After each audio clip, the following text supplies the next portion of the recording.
చావడానికి సిద్ధమైన కుటుంబం కాపాడిన పోలీసులు. పోలీసులు ఎలా కాపాడారు అంటే, ఒక అతను బాగా అప్పులు చేసినాడు. ఫ్యామిలీని పోషించడం కోసమో దేనికోసమో తెలియదు కానీ బాగా అప్పుల పాలైపోయినాడు.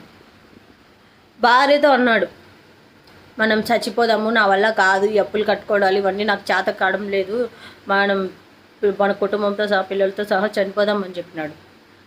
భర్త మాట దాటని భార్య సరే అని చెప్పి భర్తతో పాటు వెళ్ళింది. కానీ ఆవిడకి ముందే కొంచెం డౌట్ వచ్చి ఎందుకైనా మంచిదని చెప్పి తన కుటుంబ సభ్యులకి చెప్పుకుంది. తను అంతే బంధువులు ఉంటారు కదా, వాళ్ళకి చెప్పుకుంది. ఇలా చచ్చిపోదామని అంటున్నాడు, ఏం చేయాలో తెలియట్లేదు, నాకు భయం వేస్తుంది, పిల్లలతో సహా చావాలంటే పిల్లల జీవితాన్ని నాశనం చేసిన వాళ్ళం అవుతాం కదా అని చెప్పేసి ఆ తల్లి బాధపడింది. అలా ఆ బంధువులు కాస్త పోలీసులకి చెప్పినారు, ఇలా సార్ ఇలా చనిపోవాలనుకుంటున్నారు పిల్లలతో సహా అని చెప్తే ఆ పోలీసులు వెళ్ళి కాపాడారు. కాబట్టి సరిపోయింది. లేకపోయింటే చనిపోయేటోళ్ళే కుటుంబంతో సహా. చనిపోతున్నంత అవసరం ఏమొచ్చింది? అప్పుల వల్ల. ఎందుకు అప్పులు చేయాలి? మనకున్న శాలరీతో మనకి నెలకి ఎంత వస్తుందో ఆ డబ్బులతో హ్యాపీగా బతుక్కొని, అది ఎంత వస్తుంది, 10 రూపాయలు కానీ 1000 రూపాయలు కానీ సంథింగ్ మీకు ఎంత వస్తుందో అంత వచ్చే డబ్బులతో సంతోషంగా ఉండొచ్చు. మనం బీర్లు తాగి బిర్యానీలు తింటేనే రిచ్ కాదు, పచ్చికారం తిని మజ్జిగ తాగి సర్దికూడు తిని హ్యాపీగా ఉన్నా కూడా అది కూడా రిచ్ లైఫే, ప్రశాంతమైన లైఫ్. నిజంగా చెప్తున్నాను, మనకి రూపాయి కూడా అప్పు లేకపోతే ఎంత ప్రశాంతంగా ఉంటుందంటే, ఎంత ప్రశాంతంగా నిద్ర పడుతుందంటే అంత ప్రశాంతంగా ఉంటుంది. స్వర్గంలో ఉన్నట్టుగానే అనిపిస్తుంది.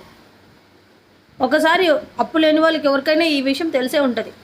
అప్పులు చేయని వాళ్ళకైతే అప్పులు ఉంటే టెన్షన్ అన్నమాట. నెల అయిపోతుంది, వాడికి వడ్డీ కట్టాలి, వాడికి డబ్బులు ఇవ్వాలి, వాడిని అడగాలి, వీడిని అడగాలి, ఇది అడగాలి, ఇదని అదే తాటే ఉంటుంది.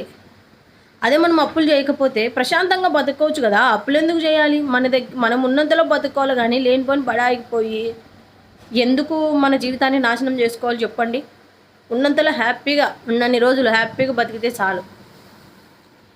అప్పులో పోయి వాళ్ళ దగ్గర వీళ్ళ దగ్గర అప్పులు చేసుకుంటూ ఉంటే అది పెరిగిపోతూనే ఉంటుంది. మన పాపపు వడ్డీ పెరిగిపోయినట్లు పెరుగుతూనే ఉంటుంది. నెలకు అయ్యేసరికి అరే ఇప్పుడు లేదని చెప్పేసి మళ్ళీ ఇంకొకరి దగ్గర అప్పు చేయాల్సి వస్తుంది. అది కట్టడానికి మళ్ళీ ఇంకొకరి దగ్గర అప్పు చేయాల. కాబట్టి ఫస్ట్ అప్పు అనేది చేయకోకుండా ఉంటే హ్యాపీగా ఉండొచ్చు కదా.